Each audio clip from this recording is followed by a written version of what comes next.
Assalamu alaikum wa rahmatullah.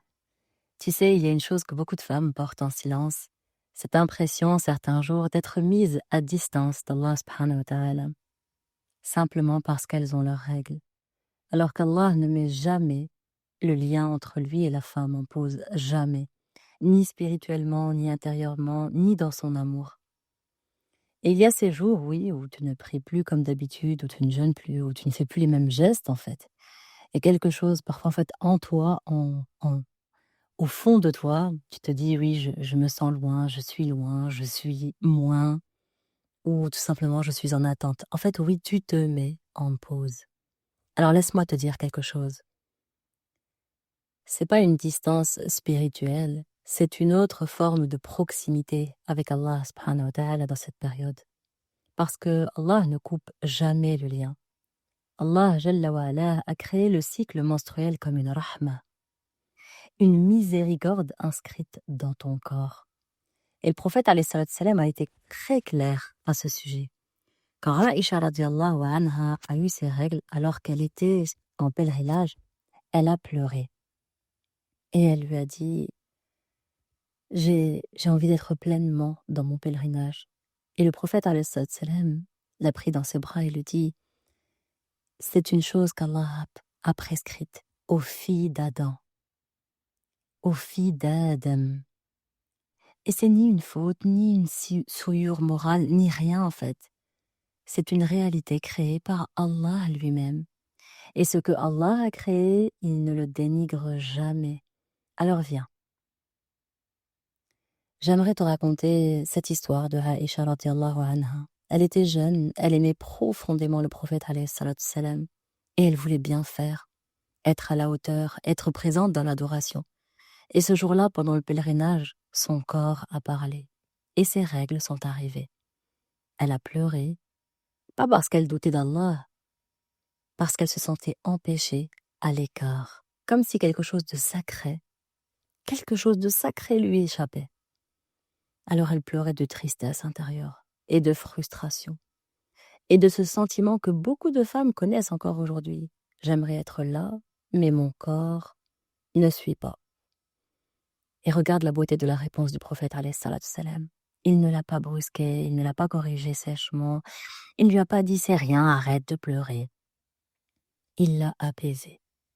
Et il lui a dit: ceci est une chose qu'Allah a prescrite aux filles d'Adam.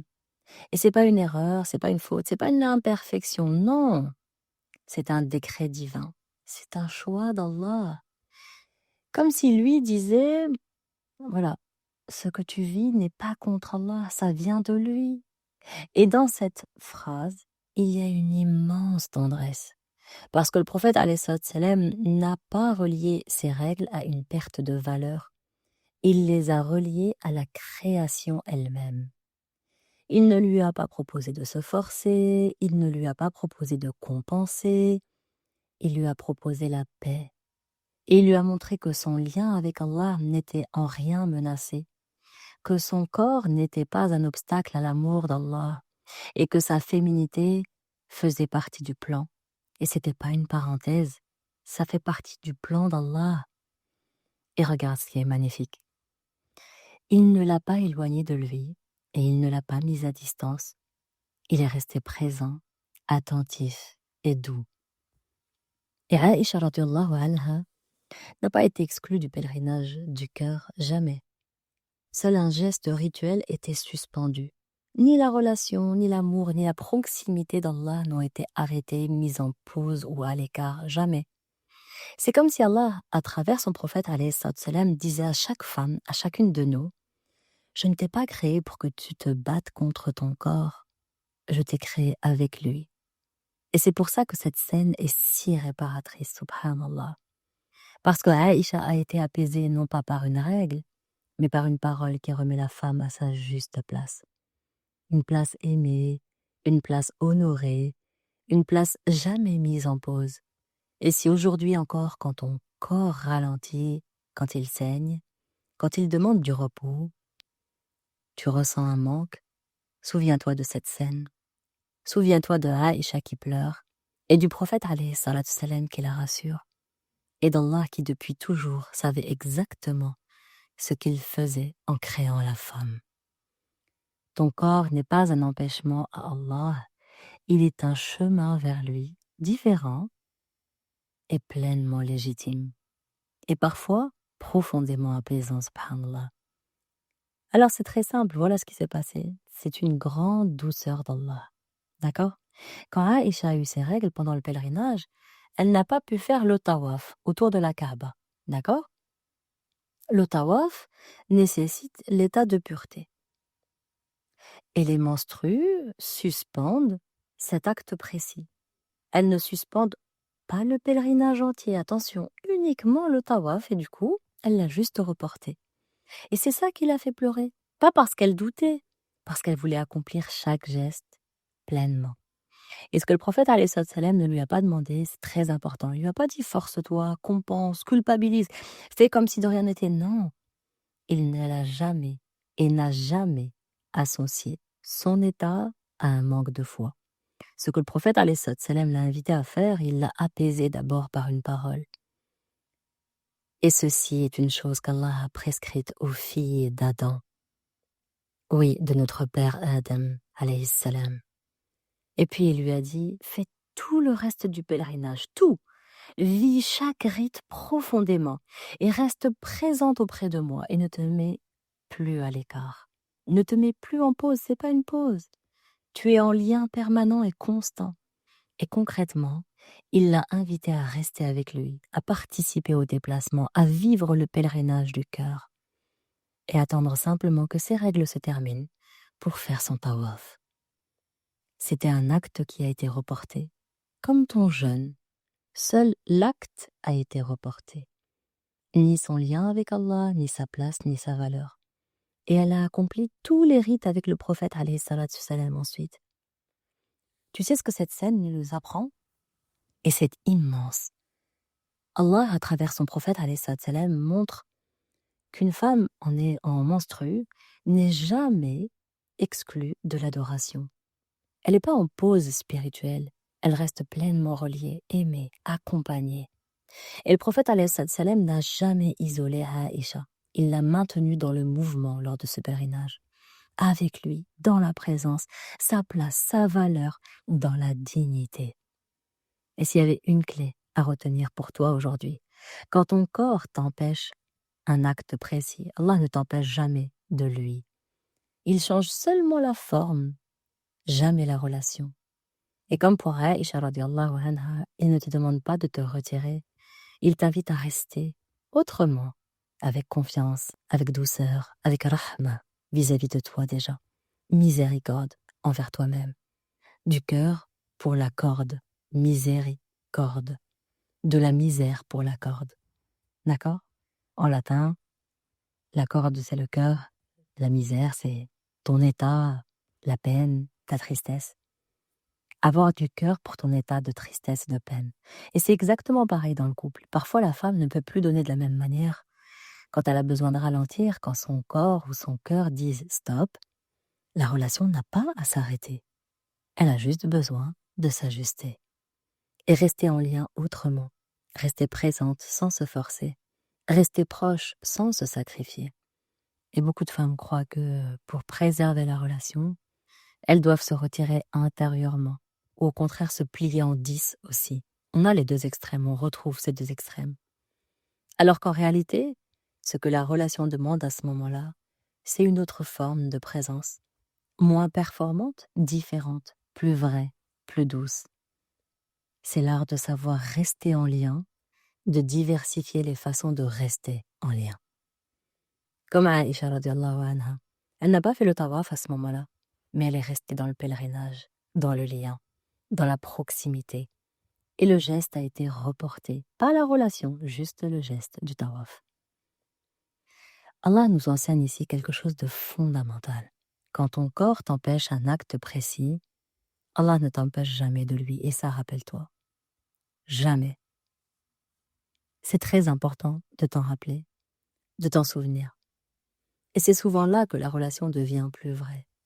Le jeûne et les menstrues, il y a une sagesse immense.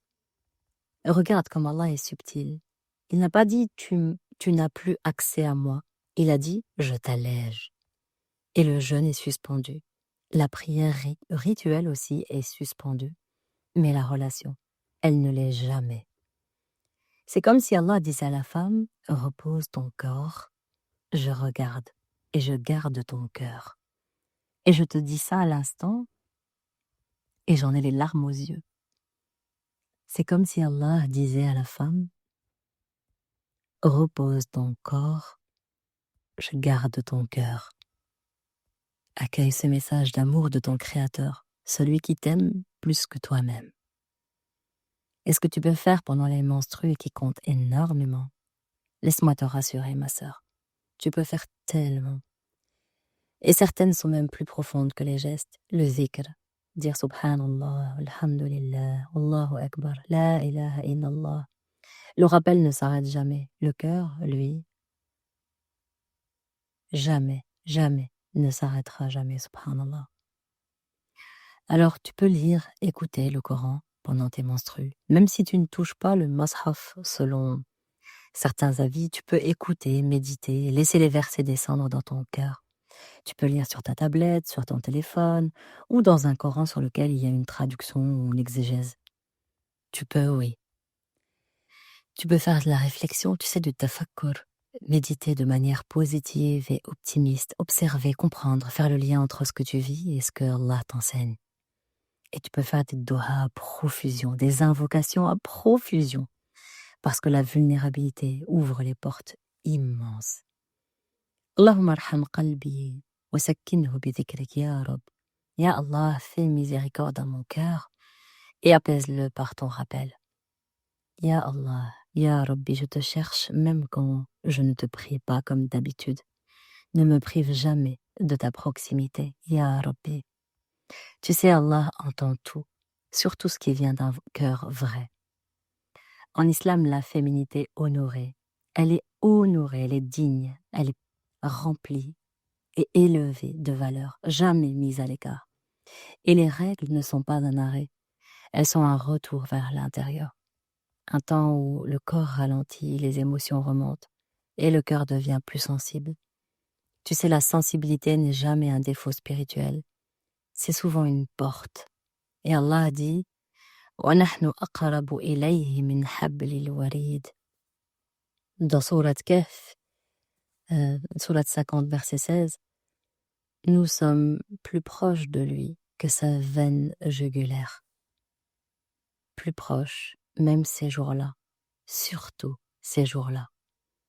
Alors tu sais que j'aime te faire travailler dans mes podcasts, dans mes accompagnements aussi d'ailleurs. Je te propose un autodiagnostic. Pose-toi cette question et sans te juger, réponds de manière très spontanée. Très spontanée. Est-ce que je confonds absence de geste et absence de lien? Parce que le lien avec Allah ne dépend jamais d'un état physique. Il dépend de la présence du cœur.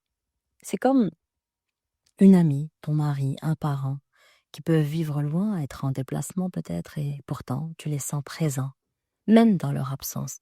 Et tu peux te sentir avec eux proche d'eux aussi, malgré la distance. C'est vrai, il y en a qui sont loin, et tu te sens proche d'eux, subhanallah, malgré la distance. Et ce que ces jours peuvent t'enseigner, c'est qu'ils peuvent devenir des jours d'intimité, des jours de vérité, des jours de douceur envers toi-même. Et c'est peut-être là qu'Allah te dit, ne me cherche pas seulement dans ce que tu fais, cherche-moi dans ce que tu ressens. Un mot d'amour pour toi, ma sœur. Tu n'es jamais en pause dans le lien avec Allah. Tu n'es jamais mise de côté et tu n'es jamais moins. Tu es simplement en cycle. Et Allah aime ce qu'il a créé. Et le prophète alayhi salatu salam n'a jamais repoussé ou diminué une femme à cause de ses règles. Il était doux, présent, respectueux, enveloppant, sécurisant. Et Allah est encore plus miséricordieux que toute miséricorde. Ya Allah, fais de nos cycles des lieux de rahma et ne fais jamais de nos corps un obstacle à toi. Apprends-nous à t'aimer dans toutes nos saisons et à nous aimer comme tu nous aimes, Ya Rabbi Amin. Allah ne retire jamais sa proximité à une femme parce que son corps suit le rythme qu'il lui a donné. Alors regarde la sagesse d'Allah. Quand ton corps saigne, ton énergie descend, ton rythme ralentit, ta sensibilité augmente. Et Allah ne te demande pas de forcer, il t'invite à vivre autrement, à revenir à toi, à t'écouter et à écouter ce que tu ressens. Les menstruations sont un temps où le corps se renouvelle, le sang se purifie, l'âme devient plus fine. C'est un changement de modalité. Alors profite des dohas, profite de parler à Allah, profite de lui confier ton cœur, de lui dire ce que tu n'oses dire à personne. Et refais chaque jour, renouvelle l'intention de l'adorer de toutes les formes possibles. L'intention est un acte du cœur, et le cœur, lui, ne saigne pas, jamais. Il est en lien constant avec Allah, il est dans l'amour constant avec Allah, dans l'attente, dans l'espoir, dans les dohas, dans l'amour, dans l'émerveillement, dans l'admiration, dans la gratitude. Et tu peux écouter le Coran tous les jours et laisser la parole d'Allah te traverser. Et la gratitude, le hamd, pour remercier ce corps, pour cette sagesse, pour ce rythme respecté. Tu sais, le prophète alayhi salatu salam et la miséricorde. Quand Aïcha radiallahu anha rapporte que le prophète alayhi salatu salam posait sa tête sur elle et récitait le Coran pendant qu'elle était en état de menstruation, subhanallah. Il n'a jamais vu son état comme une impureté relationnelle, jamais. Il l'a vu comme un état humain, honoré par le Créateur. Et il honorait ça, il respectait ça. C'est merveilleux. Wallahi, c'est merveilleux. Alors pose-toi cette question, s'il te plaît, maintenant. Et réponds-y spontanément. Quand je suis indisposée, est-ce que je me parle avec rahma ou avec dureté? Est-ce que je m'en veux? Est-ce que je suis dans la culpabilité? Je regrette? Je m'énerve? La manière dont tu te parles dit beaucoup de la manière dont tu crois qu'Allah te regarde. Et Allah ne te regarde jamais avec rejet. Ya Allah, tu connais nos cœurs mieux que nous. Tu connais notre sang, notre fatigue et nos émotions. Fais de ces jours un temps de rahma et non de culpabilité. Ya Rabbi, fais-en un temps de lien et non de comparaison. Et rapproche-nous de toi, Ya Rab, même quand nos règles ralentissent, même quand nos gestes ont l'air de ralentir. Allahumma amin, Ya Rab. Tu sais, Ramadan, la menstruation et l'amour d'Allah, Ramadan, c'est pas un concours, c'est un tableau, et c'est pas non plus un tableau de performance. Allah ne mesure pas ta valeur au nombre d'actes visibles. Il regarde la sincérité, la confiance, la douceur envers toi-même. Et parfois, la plus grande ibada, la plus grande adoration, c'est d'accepter de ne pas forcer. Et ce que j'aimerais que tu retiennes, c'est qu'Allah ne met jamais la femme en pause. Jamais. Il ne l'éloigne jamais, il ne la dévalorise jamais. Il lui offre simplement un autre chemin de proximité. Il multiplie les accès à lui, tu te rends compte? Et ce chemin-là, c'est souvent plus doux, plus vrai, plus profond. Il est différent, il a un goût différent, un délice autre. Alors si tu es en état de menstruation aujourd'hui ou bientôt, ne te sens jamais en dehors, jamais plus. Tu es exactement là où Allah t'a voulu, dans un corps respecté, dans un rythme honoré, dans une relation toujours ouverte. Et Allah est plus proche de toi que tu ne l'imagines. Moi, je suis Firdaus et depuis des années, j'accompagne les femmes à sortir de la tension permanente, de la survie émotionnelle et de l'adaptation qui épuise. Mon travail, c'est restaurer une féminité digne, stable, calme et rayonnante. J'accompagne celles qui veulent aimer sans se perdre, guérir sans se couper et avancer avec Allah comme repère. Et si ce podcast t'a fait du bien, partage-le à ceux que tu aimes pour leur être utile à ton tour. Et mille merci pour la note et le commentaire que tu laisseras. Ça me permet aussi de le faire connaître et de savoir que je t'ai été utile et de continuer. Et rappelle-toi surtout que tu es bien plus et que tu vaux bien plus que ce que tu fais et ce que tu montres.